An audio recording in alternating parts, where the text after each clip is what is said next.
આજે ગુજરાતમાં ગલીએ ગલીએ ચર્ચા છે કે આ દારૂ આવે છે કેમ, દારૂ આટલી બધા માત્રામાં વેચાય છે કેમ? કારણ કે બુટલેગરો આ દારૂ ને ડ્રગ્સ નો હપ્તો પોલીસ સ્ટેશન થી શરૂ કરી મુખ્યમંત્રી ને ગૃહમંત્રીના કાર્યાલય સુધી પહોંચાડે છે. એટલે એનો કોઈ વાળ વાંકો ના કરી શકે એવી જાહેરમાં શેકીઓ મારતા હોય છે. અને આ હપ્તાખોર સરકારને કારણે દારૂ તો વેચાય છે, દારૂ તો પીવાય છે, પણ વારંવાર લઠ્ઠાકાંડ પણ થાય છે. ભાવનગરમાં જે લઠ્ઠાકાંડની ઘટના બની છે, નકલી દારૂ પીવાને કારણે 8 લોકોને મૃત્યુ થયાની સત્તાવાર માહિતી સામે આવી છે. બધાની વચ્ચે કોંગ્રેસે હવે સરકાર પર આક્રમક રીતે પ્રહારો કર્યા છે. રાજ્યભરમાં આજે કોંગ્રેસ પ્રદર્શન કરવાની છે. એની સાથે કોંગ્રેસની એક ટીમ છે ભાવનગરમાં એ લઠ્ઠાકાંડ જે થયું છે એ જગ્યા પર એ પીડિત પરિવારોને મળવા માટે જવાની છે. બધાની વચ્ચે અમિત ચાવડાએ કહ્યું છે સરકાર પર આક્રમક પ્રહાર કરતા કે આ જે નકલી દારૂ છે, દેશી દારૂ છે, વિદેશી દારૂ છે, એની ગાડીઓ ભરી ભરીને ગુજરાતમાં ઠલવાય છે. અને એ દારૂના હપ્તા છે એ પોલીસ સ્ટેશનથી લઈ, મુખ્યમંત્રીથી લઈ અને નાયબ મુખ્યમંત્રીના કાર્યાલય સુધી એના હપ્તા પહોંચે છે. આ ઘટના પર આક્રમક રીતે પ્રહાર કરતા અમિત ચાવડાએ બીજું શું કહ્યું છે, સાંભળીએ. ગુજરાત આટલા વર્ષોથી જે શાંતિપ્રિય ગુજરાત તરીકે આખા દેશમાં ઓળખાય, એની પાછળ આ ગાંધીના ગુજરાતમાં દારૂબંધીનો કાયદો ખૂબ મોટું કારણ છે. આ ભારતીય જનતા પાર્ટીની ડબલ એન્જિન સરકારની જે હપ્તાખોરીની નીતિ છે, એના કારણે આજે ગુજરાતમાં દારૂબંધીનો કાયદો ફક્ત કાગળ ઉપર રહ્યો છે. કે રોજ જાહેરમાં આ દારૂબંધીના કાયદાના લીરે લીરા ઉડતા હોય એવા બનાવો આપણે સૌ પ્રત્યક્ષ રીતે જોઈએ છે, એનો ભોગ પણ બનીએ છીએ. આ હપ્તાખોર સરકારને કારણે ગુજરાતમાં ચારે બાજુ સરહદોથી રોડ ટ્રકો ભરીને, કન્ટેનરો ભરીને દારૂ ગુજરાતમાં ઠલવાય છે. ગુજરાતની ગલીએ ગલીએ દારૂની રેલમછેલ જોવા મળે છે. નાની ઉંમરે યુવાનો આ દારૂના ડ્રગ્સના નશામાં સપડાય, એનું યુવા પેઢી બરબાદ થાય છે.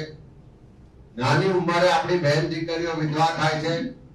અને આ દારૂ અને ડ્રગ્સની બધીને કારણે જાણે ગુજરાત ઉડતા ગુજરાત બની ગયું હોય એવી સ્થિતિનું નિર્માણ થયું છે. અને એના જ કારણે હપ્તાખોરીથી આજે ગુજરાતમાં ગલીએ ગલીએ ચર્ચા છે કે આ દારૂ આવે છે કેમ, દારૂ આટલી બધા માત્રામાં વેચાય છે કેમ? કારણ કે બુટલેગરો આ દારૂ ને ડ્રગ્સ નો હપ્તો પોલીસ સ્ટેશન થી શરૂ કરી મુખ્યમંત્રી ને ગૃહમંત્રીના કાર્યાલય સુધી પહોંચાડે છે. એટલે એનો કોઈ વાળ વાંકો ના કરી શકે એવી જાહેરમાં શેકીઓ મારતા હોય છે. અને આ હપ્તાખોર સરકારને કારણે દારૂ તો વેચાય છે, દારૂ તો પીવાય છે, પણ વારંવાર લઠ્ઠાકાંડ પણ થાય છે. અને સરકારની ગુનાહિત બેદરકારીને કારણે આ લઠ્ઠાકાંડથી અનેક લોકોના મોત થાય છે. એ હત્યાકાંડ માટે પણ આ હપ્તાખોર સરકાર જવાબદાર છે. આજે જે રીતે ભાવનગરનો દુઃખદ બનાવ બન્યો, એ આ કઈ પહેલો બનાવ નથી, પણ આ ભારતીય જનતા પાર્ટીના શાસનમાં જે રીતે હપ્તાખોરી દિવસે દિવસે વધતી જાય છે, એનાથી આવા બનાવો પણ દિવસે દિવસે બનતા જાય છે. આજે યાદ કરીએ 2009માં અમદાવાદમાં લઠ્ઠાકાંડ થયો, 140 કરતા વધારે લોકોના મોત થયા, 200 જેટલા લોકોની આંખોની રોશની જતી રહી. એના માટે જવાબદાર સરકાર આજ દિન સુધી કોઈ કાર્યવાહી નથી કરી. એ જ રીતે 2016માં સુરતમાં લઠ્ઠાકાંડ થયો, 16 થી વધુ લોકોના મોત થયા. 2022માં અમદાવાદ જિલ્લાના ગ્રામીણ વિસ્તાર અને બોટાદના વિસ્તારોમાં લઠ્ઠાકાંડ થયો અને 50 લોકોના મોત થયા. 2024માં ગાંધીનગર ના દહેગામમાં લઠ્ઠાકાંડ થયો અને 2 લોકોના મોત થયા, અનેક લોકો અસરગ્રસ્ત થયા.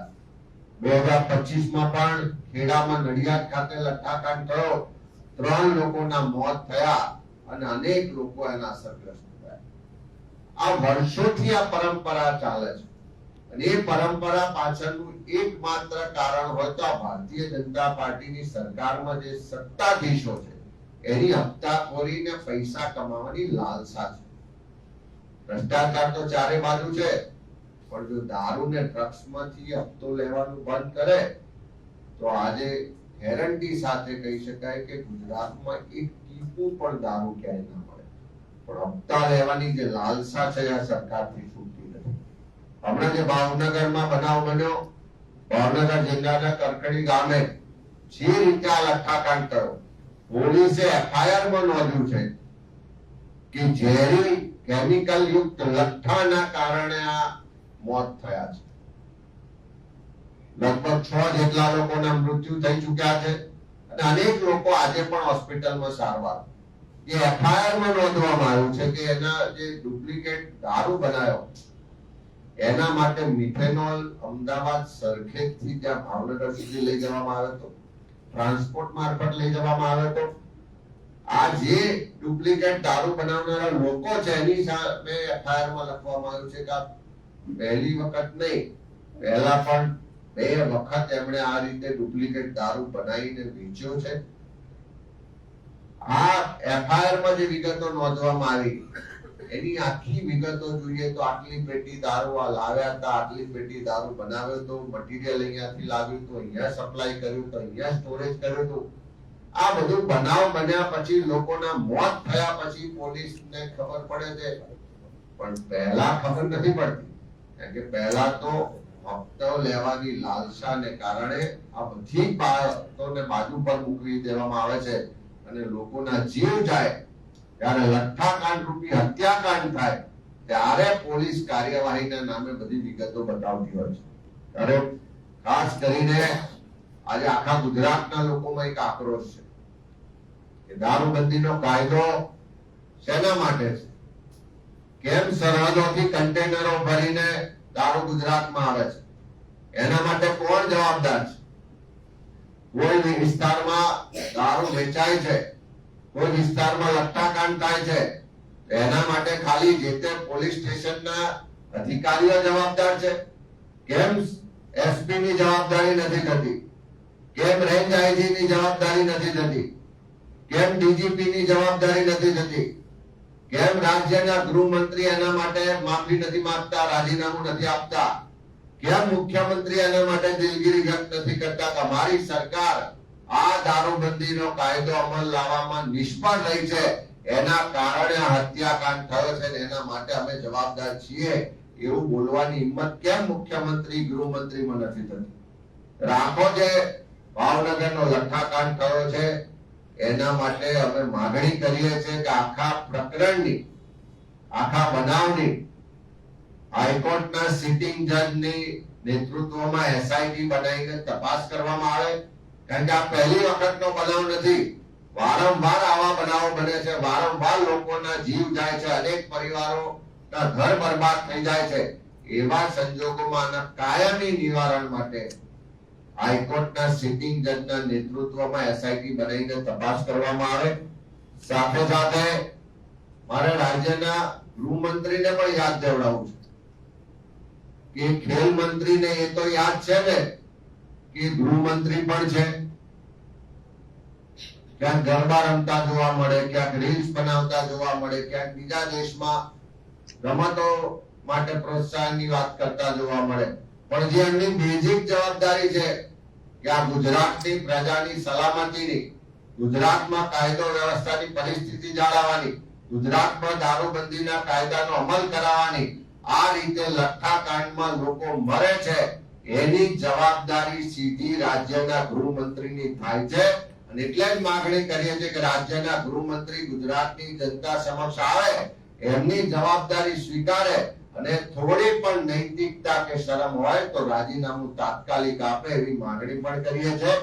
આખા પ્રકરણની જાત તપાસ કરવા માટે કે ખરેખર ભાવનગર આ લઠ્ઠાકાંડમાં શું બન્યું, કોણ જવાબદાર લોકો છે, શું હકીકત છે, એની સ્થળ તપાસ, જાત તપાસ કરવા માટે આવતીકાલે કોંગ્રેસનું પ્રતિનિધિ મંડળ ભાવનગરની મુલાકાત લેશે અને આખા પ્રકરણની તપાસ કરી રિપોર્ટ બનાવી આવનારા વિધાનસભાના સત્રમાં એના માટે ચર્ચા પણ કરીશું અને ગૃહમંત્રીનું રાજીનામું પણ માંગીશું. તો તમે શું માનો છો દારૂબંધી અને ભાવનગર લઠ્ઠાકાંડની ઘટના પર કમેન્ટ કરીને કહેજો. અત્યારે આ વિડીયોમાં બસ આટલું. જો તમે અમને યુટ્યુબ પર જોઈ રહ્યા છો તો સબસ્ક્રાઇબ કરો. જો તમે અમને ફેસબુક અને ઇન્સ્ટાગ્રામ પર જોઈ રહ્યા છો તો ફોલો કરો. નમસ્કાર.